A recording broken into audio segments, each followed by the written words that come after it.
Very happy to be back with another episode of Men Forward, and today we are talking about imposter syndrome. To me, imposter syndrome essentially is not being aligned with who you are and why you are. When I see it, maybe in a simplified version of it, it is the fear of greatness. When you are doing something that is unknown, when you're stepping out of your comfort zone, there are gonna be some certain emotions and fears, and it is just part of the journey. Because I feel like your present is your reality, and what you're achieving now is what your reality is. So yes, I do adorn myself with achievements that I have. I always also try to go to places which I've never done before. Do I live with it as being part of the game, or do I need to fight it or eliminate it? And I think from myself, I've come to the realization it is part of the game. Anytime I feel like, okay, am I this person to do this? I view it as a challenge. And once a challenge is in front of me, I like to fuck it up. So the most interesting thing for me in life is having challenges, and I embrace it all. Dream big, act small until you start to get some progress. I think that would be definitely number one advice that I will have in here. Like for me, if I have something in my head and I can prioritize it in the next few days, I try to do it as soon as possible and just get with it. No matter if I succeed or I fail, the just feeling of just accomplishment is so big for that particular day. And I think as men, we do have this energy to create. All right. Let's do it. Very happy to be back with another episode of Men Forward. And today we are talking about imposter syndrome. And I think this topic has been, we have been wanting to talk about this for a while.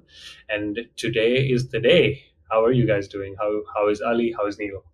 Yeah, all good. Been a intense week, getting back to Asia, really trying to settle in now. Had a very long journey to get here, and a week of adjusting with jet lag and everything. But happy to be here, grounded, and going to be in one place for quite some time. So really excited about that, getting back into routine and everything. Yeah, super happy and grateful for that. Amazing. What about you, Ali?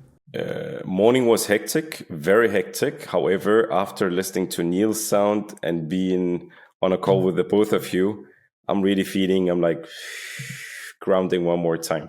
So I think that's the best part.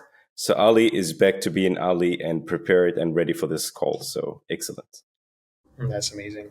Just one quick thing, Ali, we had a workout this morning, the ritual when you arrive in Bali. So Jason took me to this high Ross workout, and remember when we just came to Bali, remember the three of us did a workout as well.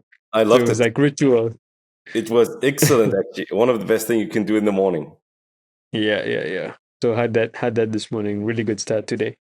Yeah, and it's also a very good place if you want to find your future wife. So, but Neil is married now, so no future wives. Not yet married, but yeah. Yeah. I'll get there. Get there shortly. All right, you guys. Rafe, So how are you, Rafe? How was your day? my day has been interesting. I think there is a new project that I'm going towards, so I'm excited about that. I had a long ass meeting this morning where we discussed incredible ideas, and couldn't really work out today because it's my rest day. I'm not being able to sleep. Couldn't really sleep last night better, so just giving myself that break. But have been a crazy week, and the upcoming week is also going to be crazy because we have a strategy meetings. There is a lot that's happening all around different areas of life. So excited for that. But I'm excited for this podcast as well. Like this is always a grounding, as Ali said, grounding place for me to be at where we can share what we are going through and discuss some interesting ideas around the topics that we usually select every single week. All right, awesome. Let's jump in. Let's jump in. Let's talk about the topic, and of course, let's start with what does it actually mean? What does imposter syndrome means? Yeah, so I think I can start then. So to me, imposter syndrome essentially is not being aligned um, with who you are and why you are. And what I mean by that is if you feel out of place, like I am not this person that I project to be or I want other people to see me as, then you're out of alignment, as in alignment to your purpose, alignment to what is what it is you should be doing as well. So I think, to me, ultimately, it just comes down to misalignment with that internal state of how you feel versus who you are to yourself as well. Yeah. What about you, Yeah, Ali? Ali, what do you say? Does the definition is works for you, or is there something else? I think it works very well. When I see it, maybe in a simplified version of it, it is the fear of greatness.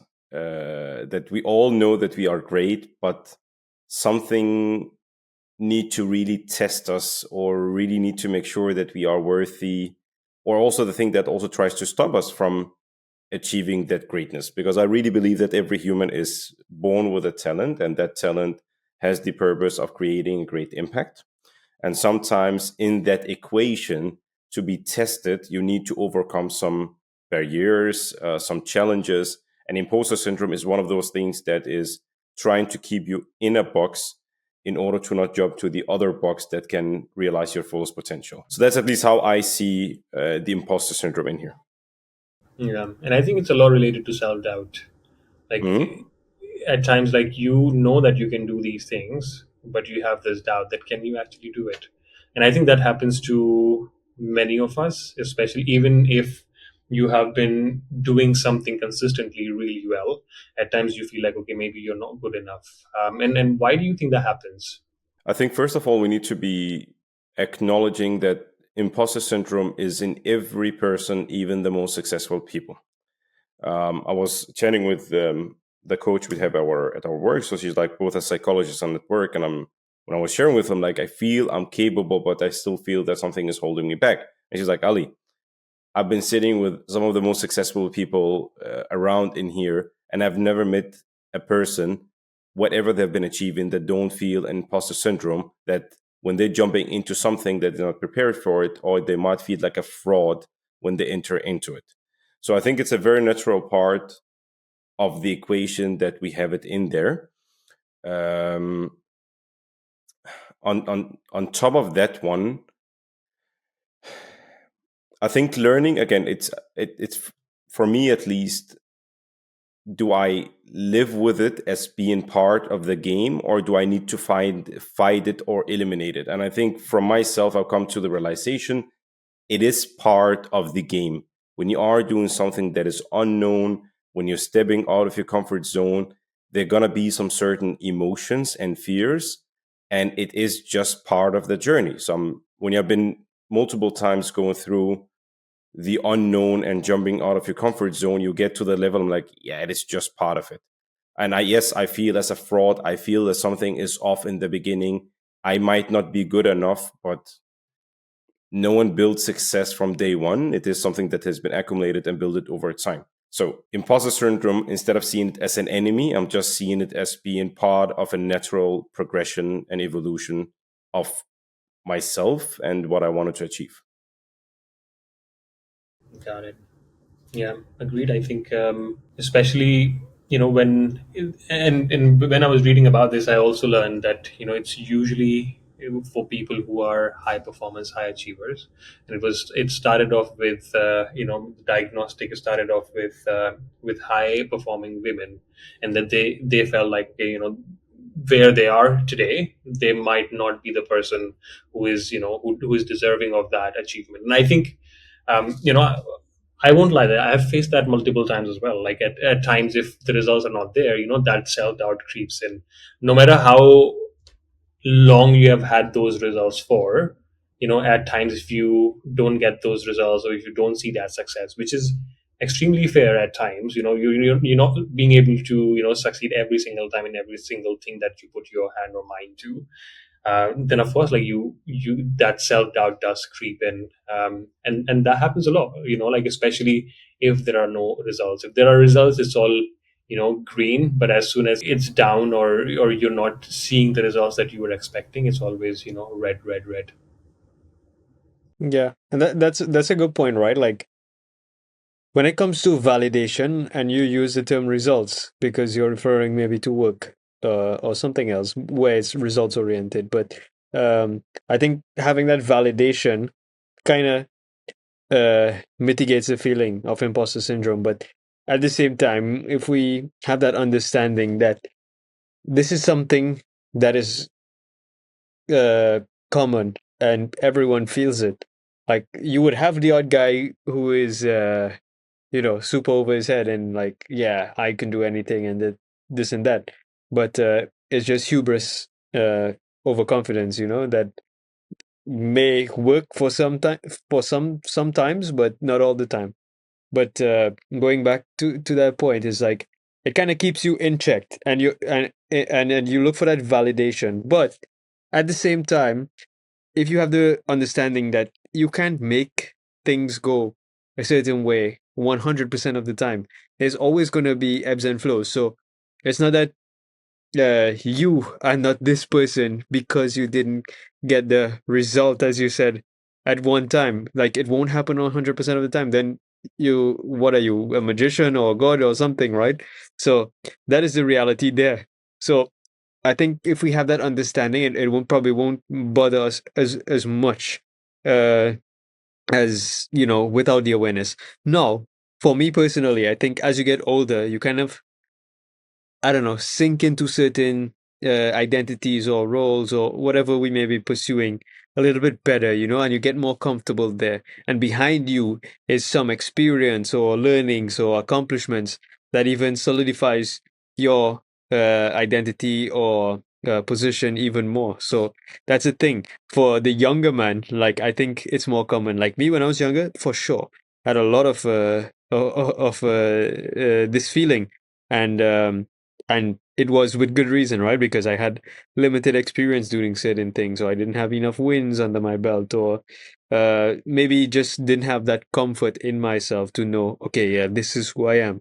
But I think as you get older, it kind of fades. But depending on the context as well, right? Like if you're a very high performance person, working in business or leadership or something, you're always going to be challenged, right? And that is part of it as well. If someone challenges you, then that is going to probably sting even more than you just challenging yourself.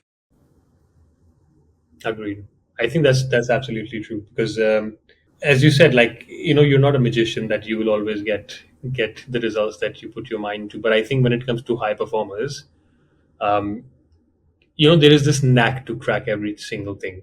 And when you put your mind on towards something and you so believe that yes, it's going to work out, and for some reason it doesn't, you do beat yourself about this. And I think that happens to a lot of people. um, and I think that is one of the biggest reasons why self confidence plays a massive role. And the biggest thing that I have heard about self confidence is that if you keep the promise to yourself that you have made, that is what your self confidence will be built on, right? If you continue to keep on working on the promise that you make to yourself and continue to show up, then of course you will have that self confidence. And even if then there are no results, at least you have given your all, you have given your best. And Ali, from your side, like since we have discussed what imposter syndrome is and why is it caused, what do you think are some other causes due to which you would face this? So most of the time, again, as we said, if you wanna, if you're growing or you're evolving, automatically you will put yourself in the unknown. And when you put yourself in the unknown, you put yourself into new circumstances that you are not, again, familiar with. There will be skills. And again, if you are growing into something that's new, most of the time you are a beginner where someone is very advanced. And I think what happens in here is that you start to compare yourself and your vision. So basically, I'm like, okay, this is what I want to achieve. This is my ideal state. And you see what is on the market and you see where you are. And out of a sudden, you start to realize I am literally nobody. And when I'm trying to speak or even getting started, I'm not going to say a fraud, but I'm someone who's not real, and I'm not having the skills to even the license to speak because some people are way better than myself. And I think that is the gap. Usually, it's, again, remember, imposter syndrome is an emotion, and that emotion, what I'm seeing is that it is because there are a gap where you want to be and where you are, And that one is creating that discomfort, which I would translate into being the imposter syndrome. So it's like something that's kicking from inside. I'm like, I don't really have the needed skills. I am moving in my direction, but the path is very far away. I don't even know if I'm going to make it.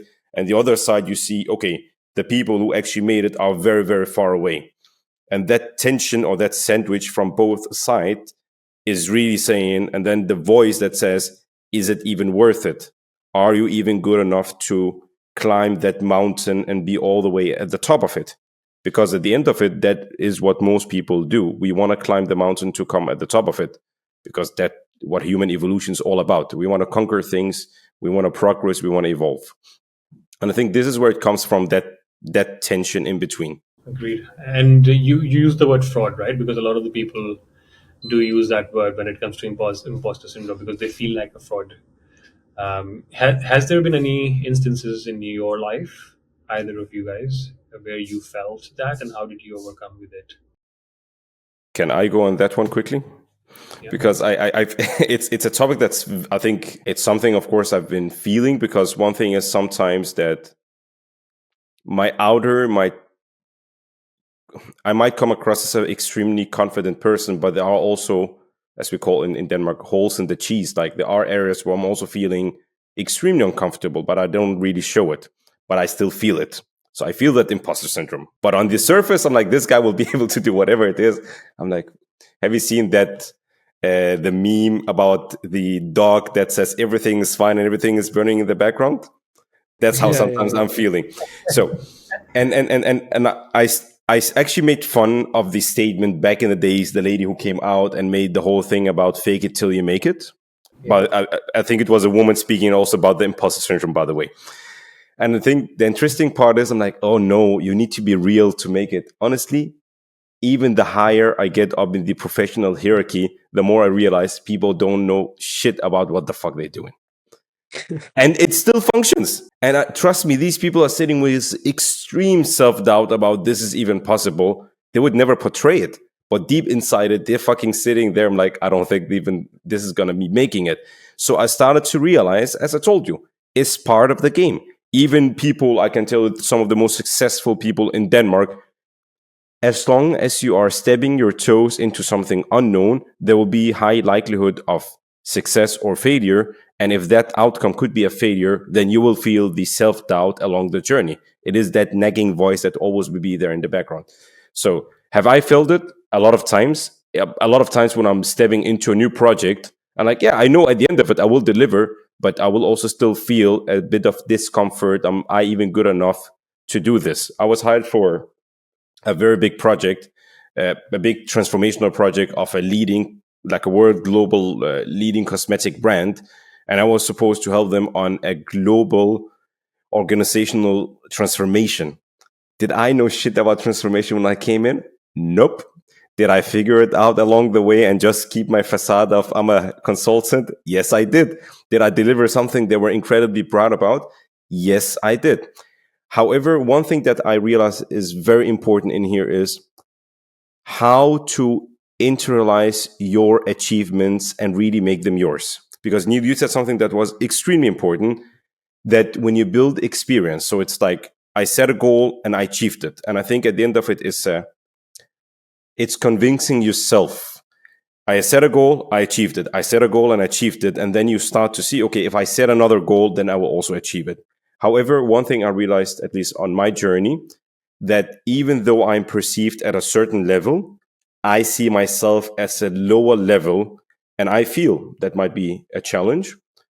I never really internalized or acknowledged the achievement I had, and I made it part of myself to really boost my confidence and to lower that imposter syndrome. That's at least, I don't know what you guys have been feeling. So that's personal. I haven't read any books, any articles about that topic.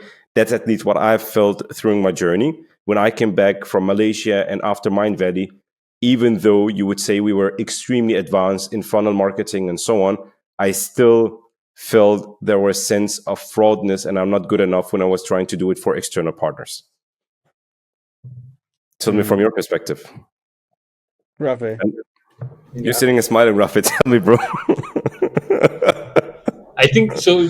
I live with a philosophy, like which is you are as good as your last race.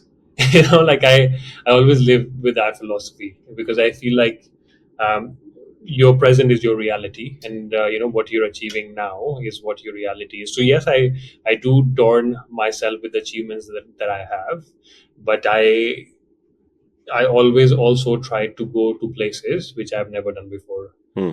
Like a startup which I've never done before, content which I've never done before, newer projects within the company which I've never done before. When it comes to fitness, I've never done before. All of these things, and at times I do feel like, okay, maybe I'm not going to achieve it. There are some doubts, but to me, like how I work on that is like I do feel that I have like extreme self confidence.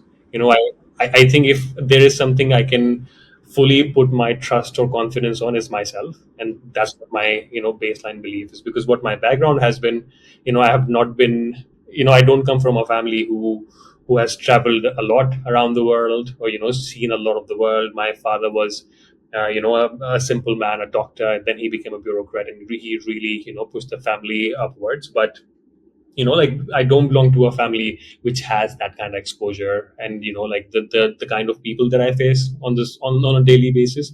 I would have never thought that I would do that. I would have never thought that I would do this podcast with you guys about men. Like I never felt enough when I was in my teens as a man, and I never thought that I would be able to do this podcast, which is on its own is an accomplishment for me. So for me, like I have had those doubts, and I do face those doubts at times. But then I wake up, I put on some like metal music, and go to gym, work out, and come out like a fucking beast, every single time, whenever this happens. So that is my coping mechanism. So would love to hear what your Neil, your side, what is your coping mechanism if you Yeah. ever feel So self-doubt? I think I'll use the point to wrap up the episode, right? We said we wanted to keep it around the 20-minute mark, also. So for me, of course, the it still pops up, right? But I think when I was younger is where it was more prevalent. But I kind of flipped the script on it. And anytime I feel like, okay, am I this person to do this? I view it as a challenge.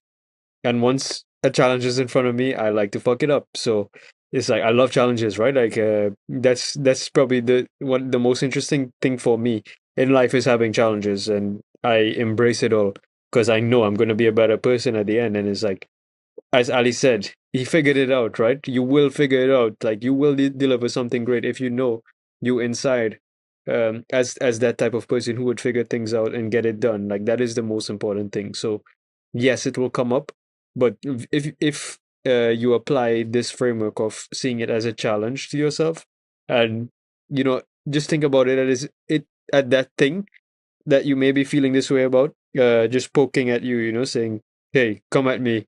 Let me see what you got." Like, if you feel it like that, then you're gonna put some work into it. So I think that has been my approach to it with anything. Like, I love starting new things and jumping into new things and trying new things because it challenges, right? And I think as men, we all love to be challenged. We all love to be challenged. Like, even if you look at someone who is sitting on their couch playing a video game, that video game is a challenge to them because they're trying to overcome something, to beat something. So even though it might look completely passive, that energy inside of us as men, we want to be challenged. So it's about taking that energy that you feel, because it's all energy, right? At the end of the day, it's all energy. So if we take it and know how to convert it into something that would actually fuel, I think there's power in that. So the whole imposter syndrome and not feeling like you're the man for it, if you channel it right, it can be something very, very powerful for you. And it stores, like the cookie jar analogy, like it goes into your cookie jar once you overcome a challenge, as you guys said, right? Like you have that behind you. It's one thing you accomplish, and then boom, storage, storage, storage. So it's always gonna go up, and it's healthy to have that feeling to an extent. We got a cat in here, but we'll just proceed like that didn't happen. But yeah, it's part of the game, and if you learn how to play with it, I think that's the most important thing. Can Yeah, I build on that point? Because I think that one, so you yeah, saying making it as a challenge. And I think I would love to build on that one because, again, I think sometimes when you're speaking, again, we always recommend people, if men are out there Speak with a coach, speak with a therapist. They can put things into perspective and actually support you to see things in a way that is more empowering. So when I was speaking regarding that one, I'm like, listen, I feel a force inside me. Everything in my body and my soul is telling me I would love to build something for men. I would love to build a community around men. But sometimes I'm like, I really, for example, want to build a movement that is this big. And that is, I have a very specific number, how big a movement I really wanted to build. But she's like, Ali, you see, the problem is you're setting the bar so high that it almost triggers your anxiety. I think it's very good to having that big dream, but is when you really break it, what is the next big, or what is the next step that I can take from here? Okay, can I host a mini circle for 3 people, for 2 people? Can I at least get the confirmation from a couple of people around me that this is a good idea? And I think that really helped a lot to see, okay, in dream big, act small until you start to get some progress. I think that would be definitely number one advice that I will have in here to make it very practical for people. And number two is definitely because there were times where I put myself into the unknown, but as you said, it felt way more as a game than it felt as a challenge. And I think what determines how you feel about it, that it's more of a game than more of the anxiety and imposter syndrome, is the people that you're working with. And I would highly recommend, if you have a big dream, and I was just listening to random, I think like a quick Instagram video of Andrew Tate that said like, we're not living in a, if you are competing as a one person army or one man army, you're competing with very advanced teams out there. And it's going to be very unlikely that you can beat them. So, which is why we actually doing this. The reason that the 3 of us are sitting here today is because we're uniting our forces. And out of a sudden, instead of feeding that imposter syndrome or anxiety of, we are a small fish in a very big ocean, we are 3 people who gamified or made this one as a more of a fun activity. And I don't feel anyone else feel an imposter syndrome and we're not good enough to speak about this topic. So that really made something why we are want to push forward to create like a movement about like men forward, so we can create a community, so people not feeling the imposter syndrome. So because as soon as that one is reduced, you will see a lot of results and you will actually progress through life, but it becomes more of a game than just a very frustrating challenge I need to get through. And I'd love to hear your 100%. perspective on it, and then we can round it from here. Yeah, I mean, I think what you said, Ali, like I think that hits the nail, because essentially a lot of the people are in a state, at that time, and when it comes to a state of mind, it's a transitionary state, right? Like it's not going to last for too long. It's a transition, and when you're feeling it, I think, as you said, breaking things down, big goals down into achievable milestones is a good action step for you. Like if there is anxiety around a big goal, break them down. And I think, to me, the number one thing that works is, just getting shit done. Like, if you have broken it down and you sit down to do it, you actually feel a lot more relaxed and a lot more comfortable in continuing that, versus just sitting on it and feeling like, shit, man, will I be able to do it, will I be able to do it? And that just increases the anxiety. Like for me, if I have something in my head and I can prioritize it in the next few days, I try to do it as soon as possible and just get with it. No matter if I succeed or I fail, the just feeling of just accomplishment is so big for that particular day. And I think for as men, we do have this energy to create. And if we stop creating, we feel like stuck. And especially in a leadership role, it becomes very hard to create, right? Because then you're just delegating and you're managing people, which I won't say I enjoy a lot. I, from the bottom of my heart, I enjoy creating. That's why, like, I don't feel extremely fulfilled, like doing a managerial job versus creating something on with my own hands and building it, even if it's with a team, building it on my own and getting that done. I think that for me removes all the syndromes that I face, essentially, when it comes to work, when it comes to anything, like even when it comes to fitness, like just sitting there learning and finishing a chapter and realizing that, shit, I have added that to my knowledge bank. that just makes me feel a lot more accomplished and away from the feeling of being an imposter. And with that being said, if there are any other last words, I will just pass that mic to Neil, and then Neil can close it too.